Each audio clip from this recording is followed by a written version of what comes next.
किबोर्डको माथिपट्टि हुने F1 देखि F12 सम्मका कीहरूलाई फंक्सन कीज भनिन्छ किनकि यी कीजहरू कम्प्युटरको फंक्सनसँग सम्बन्धित हुन्छन्। तर जब तपाईले एक्सेल ओपन गर्नुहुन्छ त्यतिखेर भने यी कीहरूले एक्सेलमा सर्टकट कीजको काम गर्दछन्। आज म तपाईहरुलाई F1 देखि F12 सम्मका फंक्सन कीहरूले एक्सेलमा कस्तो खालको काम गर्दछन् र यी कीबाट हामीले कस्तो खालको फाइदा उठाउन सकिन्छ भन्ने कुराको सम्पूर्ण जानकारी यो भिडियोमा दिनेछु। भिडियो रोचक छ, भिडियोबाट तपाईले नयाँ कुरा सिक्न पाउनुहुनेछ। त्यसैले भिडियोलाई अन्तिमसम्म हेर्नु होला, भिडियोलाई लाइक गर्न नभुल्नु होला र यदि तपाई यस च्यानलमा नयाँ हुनुहुन्छ भने कृपया च्यानल सब्स्क्राइब गर्नु होला भन्ने आग्रह सहित आउनुहोस् भिडियो सुरु गरौँ।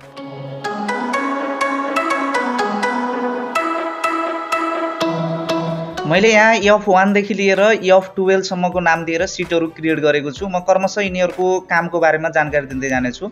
सुरुमा लागौं F1 तर्फ। F1 जब तपाईले दबाउनुहुन्छ हेल्प बक्स चाहिँ ओपन हुन्छ। म यहाँबाट F1 दबाउँछु। F1 दबाउँदा बित्तिकै देख्न सक्नुहुनेछ एउटा हेल्प बक्स चाहिँ यहाँनिर ओपन भएको छ र तपाईलाई परेका समस्याहरु चाहिँ यहाँ राखेर मद्दत माग्न सक्नुहुनेछ एक्सेलसँग। र तपाईले कन्ट्रोल प्लस F दबाउनु भयो भने चाहिँ रिबन हाइड र शो हुन्छ। जस्तो म कन्ट्रोलको साथमा F1 दबाएँ भने अहिले रिबन चाहिँ हाइड भयो, फेरि दबाएँ भने रिबन चाहिँ शो भयो। यसरी रिबन कन्ट्रोल प्लस F1 दबाएर तपाईले चाहिँ रिबनलाई हाइड र शो गर्न सक्नुहुनेछ। यो चाहिँ निकै उपयोगी कुरा पनि रहेको छ। अब लागौं F2 तर्फ। F2 देख्न सक्नुहुनेछ सेल एडिटको लागि F2 को प्रयोग गरिन्छ। जस्तो यहाँ मैले यतिकै क्लिक गरे भने अहिले चाहिँ सेल सिलेक्ट मात्रै भएको छ, तर एडिट गर्नको लागि डबल क्लिक गर्नुपर्ने हुन्छ। तर डबल क्लिक नगरिकन तपाईले सिधै F2 दबाउनु भयो भने यो सेल चाहिँ एडिटेबल मोडमा चाहिँ यहाँनिर पुग्छ। सेल एडिट गर्न सक्छौं। तपाईले यहाँ सिलेक्ट गर्नु होला र एडिट गर्न पर्यो भने चाहिँ F2 दबाउनुस्। यहाँनिर कर्सर आइसकेको छ। र कन्ट्रोल प्लस F2 यो धेरै प्रयोग हुन्छ। कन्ट्रोलको साथमा F2 प्रयोग गर्नुभयो भने सिधै प्रिन्ट गर्न सक्नुहुनेछ तपाईले यो पेजलाई। म चाहिँ कन्ट्रोल प्लस F2 दबाउँछु। देख्न सक्नुहुनेछ सिधै प्रिन्ट गर्ने ठाउँमा चाहिँ हामी पुगिन्छ। कन्ट्रोल प्लस F2 दबाएर तपाईले सिधै प्रिन्ट गर्न पनि सक्नुहुनेछ यो पेजलाई। अब हामी लागौं F3 तर्फ। F3 मा चाहिँ पेस्ट नेम अथवा हामीले चाहिँ जति पनि नामहरु दिएका हुन्छौं, रेन्जहरु सिलेक्ट गरेर जुन नाम दिएका हुन्छौं त्यो नामहरु हेर्न पर्यो भने तपाईले चाहिँ F3 दबाउन सक्नुहुनेछ। जस्तो म F3 दबाउँछु। F3 दबाउँदा बित्तिकै यहाँनिर चाहिँ नाम आएको छ। जस्तो यहाँ मैले विभिन्न नामहरु दिएको छु वर्कशीटमा विभिन्न रेन्जहरु सिलेक्ट गरेर। यी नामहरु चाहिँ तपाईले विभिन्न फर्मुलाहरु प्रयोग गर्दाखेरि बीचबीचमा यी नामहरु प्रयोग गर्न सक्नुहुनेछ। त्यसको ठाउँमा चाहिँ काम लाग्छ। जस्तो यतिकै जस्तो यहाँनिर चाहिँ मैले यो सेल सिलेक्ट गरिरहेको छु। अब मैले F3 दबाएँ। F3 दबाएर चाहिँ अब मलाई यहाँनिर म्याथ चाहिँ मैले यहाँनिर पेस्ट गर्दिए भने यहाँ देख्न सक्नुहुनेछ म्याथ लेखेको छ बराबर लगाएर र म्याथ अन्तर्गत कुन कुन सेलहरु चाहिँ यसले समातेको छ ती सेलहरु चाहिँ यहाँनिर सेलको रेन्ज चाहिँ यहाँनिर देखाइएको छ। र यो विभिन्न फर्मुलाहरु लगाउँदाखेरि विभिन्न ठाउँमा चाहिँ यसको निकै नै प्रयोग हुन्छ। F3 तपाईले दबाउनु भने पेस्ट नेमलाई चाहिँ पेस्ट गर्न सक्नुहुनेछ तपाईले। र अर्को छ कन्ट्रोल प्लस F3।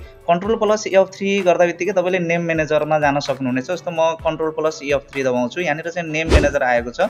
तपाईले यो वर्कशीटमा जुन जुन नामहरु दिनुभएको छ ती सबै नामहरु चाहिँ यहाँनिर देखिन्छन् र यहाँबाट तपाईले एडिट गर्न पनि सक्नुहुनेछ, डिलिट गर्न पनि सक्नुहुनेछ यी नामहरुलाई। जस्तो कुनै नाम तपाईलाई चाहिँ डिलिट गर्न पर्यो भने तपाईले यहाँबाट चाहिँ डिलिट गर्न सक्नुहुनेछ, दिएका नामहरुलाई चाहिँ एडिट गर्न सक्नुहुनेछ। यो पनि निकै उपयोगी कुरा रहेको छ। विभिन्न ठाउँमा धेरै ठाउँमा चाहिँ यो प्रयोगमा आइराख्छ। अब लागौं F4 तर्फ। F4 को काम पनि एकदमै गजबको रहेको छ। जस्तो यहाँ F4 ले के गर्छ भन्दा लास्ट एक्सन एप्लाइड। जस्तो यहाँनिर देख्न सक्नुहुन्छ यो जुन नम्बर छ यो नम्बर मैले सिलेक्ट गरेको छु र यो नम्बरमा मैले यहाँनिर चाहिँ यसरी रातो लगाइदिन्छु। अब तपाईले यहाँनिर रातो लगाइदिनु भयो। अब अर्को ठाउँमा तपाईलाई रातो लगाउनु पर्यो भने F4 दबाउनुस्। तपाईले जहाँ जहाँ रातो लगाउनु छ त्यहाँ सिधै चाहिँ F4 दबाइदिए हुन्छ। अरु केही पनि गर्न पर्दैन। तपाईले चाहिँ जहाँ जहाँ चाहिँ दबाउनुहुन्छ त्यहाँ त्यहाँ यो चाहिँ F4 दबाइदिनु भयो भने लास्ट एक्सन एप्लाई। तपाईले अन्तिम पटक जे काम गर्नु भएको छ त्यही काम चाहिँ रिपिट हुँदै जान्छ। जस्तो यहाँनिर तपाईले पहेँलो लगाउनु भयो भने यहाँनिर तपाईले पहेँलो लगाउनु भयो भने अब F4 दबाउँदाखेरि चाहिँ पहेँलो मात्रै लाग्छ। र अल्ट का साथमा F4 छ। अल्ट का साथमा F4 गर्नुभयो भने चाहिँ यो जुन एक्सेल चाहिँ क्लोज गर्न सक्नुहुनेछ। म चाहिँ अल्ट का साथमा F4 दबाउँछु। देख्न सक्नुहुनेछ यो चाहिँ यहाँनिर क्लोज भएर गएको छ। म फेरि यसलाई ओपन गर्छु र यसरी अल्ट प्लस F4 दबाएर तपाईले चाहिँ यो जुन एक्सेल छ एक्सेललाई बन्द गर्न सक्नुहुनेछ। अब लागौं F5 तर्फ। जब तपाईँले F5 दबाउनुहुन्छ गो टु को बक्स चाहिँ तपाईँको अगाडि हाजिर हुन्छ। म F4 दबाउँछु, यहाँ देख्न सक्नुहुन्छ गो टु को बक्स आएको छ र तपाईँले कहाँ जान चाहनुहुन्छ त्यो ठाउँमा चाहिँ तपाईँले चाहिँ जान सक्नुहुनेछ। कन्ट्रोल प्लस F5 दबाउनु भयो भने यो जुन एक्सेल छ हाफ स्क्रिनमा परिणत हुन्छ। म कन्ट्रोलको साथमा F5 दबाउँछु, यहाँ देख्न सक्नुहुनेछ यो जुन एक्सेल छ एक्सेल चाहिँ हाफ स्क्रिनमा देखिएको छ। कन्ट्रोल प्लस F5 यसले चाहिँ हाफ स्क्रिन गर्ने काम गर्दछ। अब लागौँ F6 को जानकारीतर्फ। जब तपाईँले F6 दबाउनुहुन्छ रिबन सर्टकट चाहिँ ओपन हुन्छ। जस्तो म यहाँनिर F6 दबाउँछु, यहाँ देख्न सक्नुहुनेछ यो चाहिँ रिबन सर्टकट चाहिँ यहाँनिर आइसकेको छ। जस्तो यहाँनिर एन दबाउनु भयो भने तपाईँ इन्सर्टमा जानुभयो,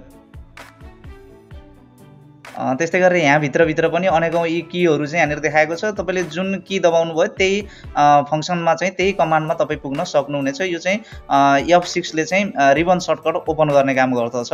यसको काम यति नै हो, तर त्यति धेरै उपयोगमा यो नआउन सक्छ। अब लागौँ F7 को जानकारीतर्फ। यो एकदमै गजबको चिज रहेको छ। F7 चाहिँ तपाईँले स्पेलिङ चेक गर्नको लागि अथवा ग्रामर चेक गर्नको लागि चाहिँ तपाईँले F7 को प्रयोग गर्न सक्नुहुनेछ। जस्तो मैले यहाँनिर चाहिँ केही गलत स्पेलिङ दिएर चाहिँ यहाँनिर केही शब्दहरू लेखेको छु। अब मैले यसलाई करेक्ट गर्न पर्यो भने F7 दबाउनु होला। F7 दबाउँदा बित्तिकै यहाँनिर एउटा बक्स आउँछ। यहाँ तपाईँले चाहिँ जुन जुन शब्दहरू गलत गर्नुभएको छ ती सबै शब्दहरू चाहिँ यहाँनिर एक एक गरेर यसले चाहिँ करेक्ट गर्दै जान्छ। जस्तो यहाँनिरबाट तपाईले कुन शब्द चाहिँ चाहनुभएको, जस्तो जुन शब्द यो स्पेलिङ गलत छ भने स्पेलिङसँग सम्बन्धित यहाँनिर विभिन्न शब्दहरू देखाइदिन्छ। तिनै शब्दमध्ये कुनै एउटा शब्द तपाईँले चुज गर्न सक्नुहुनेछ। म यहाँनिर चेन्ज गरिदिन्छु। अब यहाँनिर अर्को सेलको समातेको छ, प्रोब्लम यहाँनिर पनि गलत थियो, यसलाई पनि तपाईँले चेन्ज गर्न सक्नुहुनेछ। यसरी तपाईँले स्पेलिङ चेक अथवा चाहिँ ग्रामर चेक गर्न सक्नुहुनेछ यो जुन F7 दबाएर। अब लागौँ F8 को जानकारीतर्फ। तपाईँले F8 दबाउँदा बित्तिकै यहाँनिर एउटा गजबको सेलेक्सन तपाईँले देख्न सक्नुहुन्छ, एक्सटेन्ड सेलेक्सन। जस्तो यहाँनिर म F8 दबाउँछु। F8 दबाउँदा बित्तिकै तलपट्टि यहाँ देख्न सक्नुहुन्छ एक्सटेन्ड सेलेक्सन भनेर आएको छ।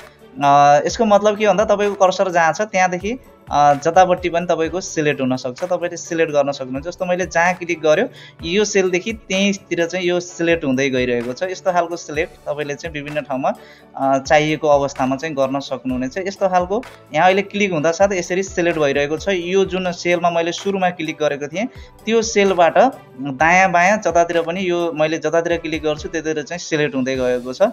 अब लागौँ F9 को जानकारीतर्फ। हामीले क्याल्कुलेटको लागि चाहिँ F9 को प्रयोग गरिन्छ। जस्तो यहाँनिर देख्न सक्नुहुन्छ टोटलमा मैले चाहिँ एउटा फर्मुला लगाएको छु, सम फर्मुला लगाएको छु। यहाँनिर मैले यो सेललाई चाहिँ डबल क्लिक गरेँ अथवा F2 दबाएँ भने यहाँनिर देख्न सक्नुहुन्छ सम अन्तर्गत यसले B6 देखि E6 सम्मका जुन भ्यालुहरू छन् यी भ्यालु चाहिँ यसले चाहिँ जोडिरहेको छ भन्ने कुरा थाहा भयो। तर यहाँ भित्र यसले कुन कुन नम्बरलाई समातेको छ त नि भनेर जान्नको लागि तपाईले चाहिँ E6 र यो जुन B6 छ E6 छ यो जुन रेन्ज छ यो रेन्जलाई यसरी सिलेक्ट गर्नु होला। सिलेक्ट गरेपछि तपाईले F9 दबाउनु भयो भने देख्न सक्नुहुनेछ यहाँनिर यो सेलमा कुन कुन अंकहरू थिए ती अंकहरू सबै चाहिँ यसले यहाँनिर देखाइदिएको छ। जस्तो 82 87 60 15 यो फर्मुला भित्रै यसले चाहिँ यो कुरा समातेको छ भन्ने कुरा यहाँनिर चाहिँ थाहा पाइयो। तपाईले Ctrl+Z गर्नुस् र इन्टर गर्दिनुस्, पुनः त्यही ठाउँमा आउनुहुन्छ।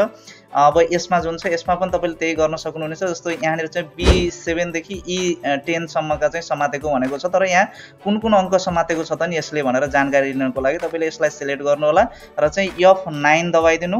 यहाँ देख्न सक्नुहुन्छ यति धेरै अंकहरू चाहिँ यसले जोडेको रहेछ यहाँ भित्र भन्ने कुरा चाहिँ पत्ता लगाइयो। तपाईले यसरी चाहिँ यहाँनिर क्याल्कुलेट गर्न सक्नुहुनेछ, यो चेक गर्न सक्नुहुनेछ।